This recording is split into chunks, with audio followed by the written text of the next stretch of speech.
This is the 5-Minute Youth Devotional Reading with Alex Sarria.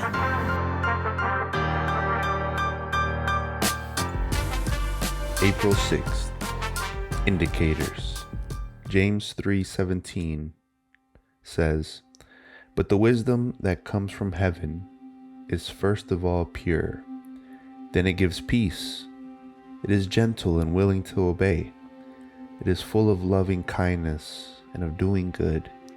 It has no doubts and does not pretend to be something it is not." Currently, one of the most useful tools for quantifying or clarifying a study is indicators.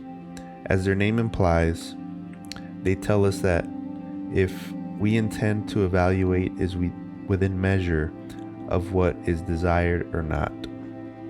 For example, if we want to know the development of the people of a country, we consider 3 indicators: life expectancy at birth, the number of people who are literate, and the standard of living.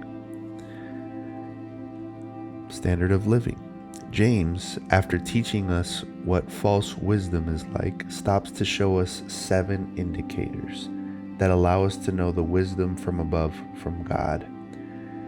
Do you want to know where you're at with such wisdom? Let's take a test. Pure. True wisdom does not dwell in an impure heart. There's no room for half-truths or half-promises, half-compromises. Do you live in the gray area, or do you prefer the color? Peaceful. The truly wise person has a peaceful relationship with God and others. He doesn't need to compete or contend. There are people who, considering themselves very academic, live in constant scuffles.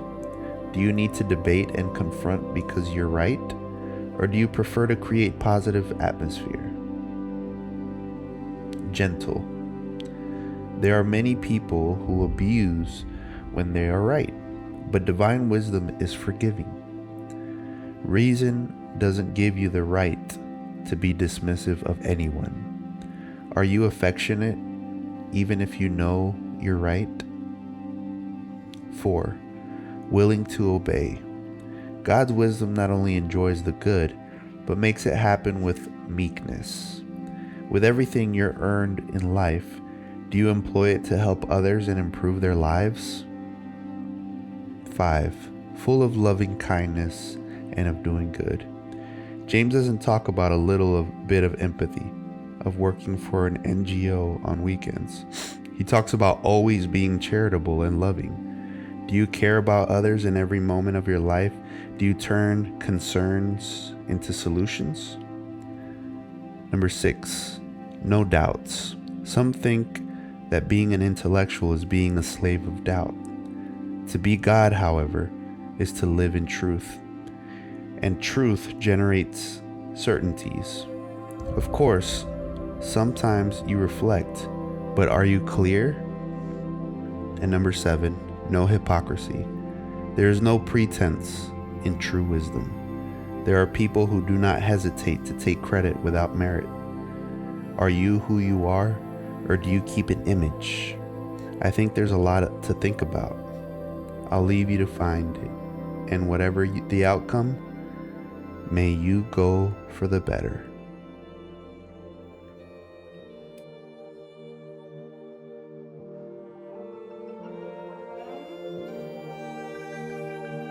Thank you guys so much for tuning in. If this was helpful for you, please share it with a friend.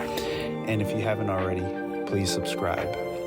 Always remember this: walking with God is the greatest thing you could ever do.